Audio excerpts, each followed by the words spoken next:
Super Saravana stores. 2026 சட்டமன்ற தேர்தல் நெருங்குகின்ற இந்த நேரத்தில் தமிழ்நாட்டின் அனைத்து தொகுதிகளிலும் தேர்தல் பரபரப்பு தொற்றிக் கொண்டிருக்கிறது. இந்த வேளையில் அனைத்து தொகுதிகளிலும் மக்கள் மனநிலை எப்படி இருக்கிறது, தேர்தல் கணக்குகள் எந்த அளவிற்கு கடைசி நேரத்தில் மாறும் அல்லது தாக்கத்தை ஏற்படுத்தும், கடந்த கால தேர்தல் முடிவுகள் எப்படி வந்திருக்கிறது என்பதை வரலாற்று ரீதியாக ஆய்வுபூர்வமாக களத்தில் இருந்து கள நிலவரங்களுடன் மக்களினுடைய தேர்தல் மனநிலையை அப்படியே பிரதிபலிக்கிறது இந்த தொகுப்பு. அந்த வகையில் இந்த முறை நாம் எடுத்துக்கொண்டிருக்கும் தொகுதி ஊத்தங்கரை. ஊத்தங்கரை சட்டமன்ற தொகுதி இந்த தேர்தலில் தனி கவனம் பெறுகிறது. கிருஷ்ணகிரி, பர்கூர் நகரங்களுக்கு அருகே அமைந்துள்ளது இந்த பகுதி. தமிழ், கன்னடம் மற்றும் தெலுங்கு பேசும் மக்கள் இங்கு பரவலாக வாழ்கின்றனர். ஆதி திராவிடர்களும் அருந்ததியர்களும் கணிசமாக இங்கு வசிக்கின்றனர்.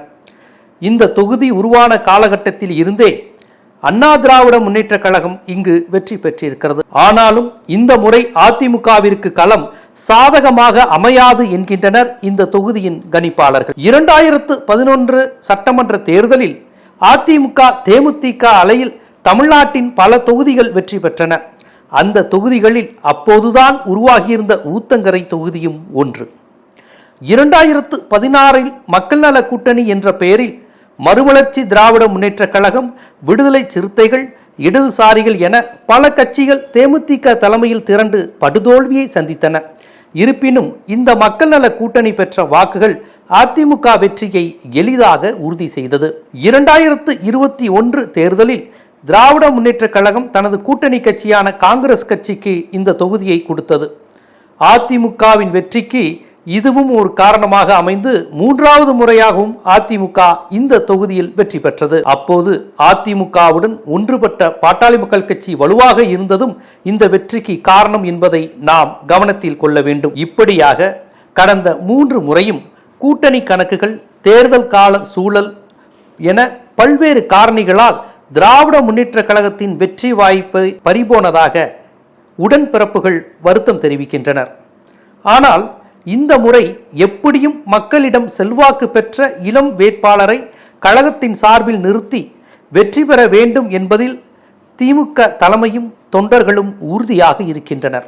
பாட்டாளி மக்கள் கட்சி 2ஆக பிரிந்திருக்கும் இந்த தருணம், விடுதலை சிறுத்தைகளும் அருந்ததியர் அமைப்புகளும் முழுமையாக திமுகவை ஆதரிக்கும் இந்த சூழல் திமுகவின் வெற்றி வாய்ப்பை உறுதிப்படுத்துகின்றன என்று உற்சாக குரலில் கூறுகிறார்கள் இந்த தொகுதியின் உடன்பிறப்புகள்.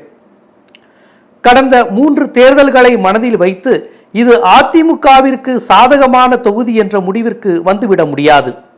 கிருஷ்ணகிரி தொகுதிக்குள் இந்த பகுதி இருந்தபொழுது திராவிட முன்னேற்ற கழக ஆட்சி வருவதற்கு முன்பே 1962ஆம் ஆண்டு தேர்தலில் காங்கிரஸ் வலுவாக இருந்த காலத்திலேயே திமுக வெற்றி பெற்ற வரலாறு இந்த பகுதிக்கு இருக்கிறது என்பதை தேர்தல் கணிப்பாளர்கள் நினைவு கூறுகின்றனர். கலைஞரும் பேராசிரியரும் இளைஞர்களாக இருந்த அந்த காலகட்டத்திலேயே திராவிட சிந்தனைக்கு இங்கு வெற்றி கிடைத்திருக்கிறது. உதய சூரியன் புதிய சின்னமாக அறிமுகமான அந்த காலகட்டத்திலேயே இந்த பகுதி மக்கள் திமுகவை வெற்றி பெற செய்திருக்கிறார்கள். அது மட்டுமா, 71ஆம் ஆண்டு தேர்தலில் ஸ்தாபன காங்கிரஸ் வலுவாக இருந்த காலகட்டம். காமராஜரின் கோட்டை என்று அறியப்பட்ட இந்த தொகுதியில் திமுக வெற்றி பெற்று ஆச்சரியத்தை தந்திருக்கிறது. பொதுவாக தமிழ்நாட்டின் எல்லையோர மாவட்டங்களில் தேசிய கட்சிகளுக்கே சாதகமாக முடிவு இருக்கும். அந்த தேர்தல் மரபையும் உடைத்து திமுக வெற்றி கொடி நாட்டிய வரலாறும் இந்த தொகுதி மக்களுக்கு இருக்கிறது. ஆகவே இந்த தொகுதி அதிமுகவிற்கு மட்டுமே சார்பு என்ற கருத்து திட்டமிட்டு உருவாக்கப்படுகிற பிம்பம் என்கின்றனர் தேர்தலை நுட்பமாக கணித்து பேசும் திறனாய்வாளர்கள். சரி, தொகுதிக்கான அரசியல், தேர்தல் வரலாறெல்லாம் ஒருபுறம் இருக்கட்டும், இந்த வெற்றிக்கான களம் யாருடைய கைக்கு போக போகிறது என்பது சுவாரஸ்யமான எதிர்பார்ப்பு. இந்த கேள்விக்கு திமுகவினர் மத்தியில் உடனே பதில் வந்து விழுகிறது. ஆமாம், இசை தட்சிணாமூர்த்தி. இவருடைய பெயரைத்தான் உடன்பிறப்புகள் உடனடியாக கூறுகின்றனர். கட்சிக்காரர்கள் மட்டுமல்லாமல் தொகுதி மக்கள் அனைவரிடமும் நம்பிக்கை பெற்ற இளம் வேட்பாளராக இவர் இருக்கிறார். சாதி மதம் கடந்து படித்தவர், இளைஞர், தகவல் தொழில்நுட்ப துறையில் வல்லமை பெற்றவர் என்ற அடையாளங்கள் மக்களிடம் இவரை வெகுவாக கொண்டு போய் சேர்க்கிறது.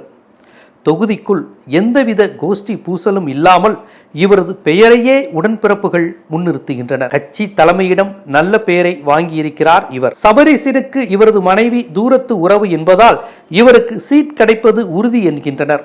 மேலும் துணை முதலமைச்சரின் குட் புக்ஸிலும் இவர் முதன்மையான நபராக இருக்கிறார். கூட்டணி கட்சியான விடுதலை சிறுத்தைகள் மத்தியிலும் நல்ல பெயர் இசை தட்சிணாமூர்த்திக்கு இருக்கின்ற காரணத்தினால் இவருடைய வேட்பாளர் அறிவிப்பு எந்த போட்டியும் இல்லாமல் அறிவிக்கப்படும் என்று எதிர்பார்க்கப்படுகிறது. தற்போது பிரிந்து நிற்கும் பாட்டாளி மக்கள் கட்சி வாக்குகள், அதிமுகவின் தலைமை மீதான தொண்டர்களுக்கு ஏற்பட்டிருக்கும் அதிருப்தி போன்ற பல்வேறு கூறுகள், திமுகவிற்கு ஆதரவாக ஏற்பட்டிருக்கும் அலை என இவை அனைத்தும் தங்களுக்கு சாதகமாக அமையும் என்கின்றனர் உடன்பிறப்புகள்.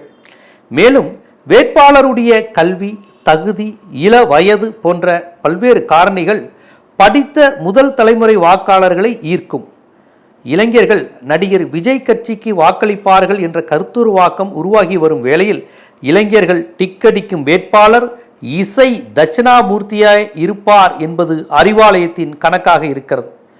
வேட்பாளர் அறிவிப்பதற்கு முன்பே இந்தியன் இன்ஸ்டிடியூட் ஆஃப் மேனேஜ்மெண்ட் பெங்களூரில் படித்த இந்த இளைஞர் தனது தேர்தல் பணியினை தொடங்கிவிட்டார். இந்த நிலையில் இவருக்கு போட்டியாக யாரை களமிறக்குவது என்பது குறித்து அண்ணா திராவிட முன்னேற்ற கழகம் பெருத்த யோசனையில் இறங்கியுள்ளதாக ஊத்தங்கரை அதிமுக வட்டாரம் தெரிவிக்கிறது.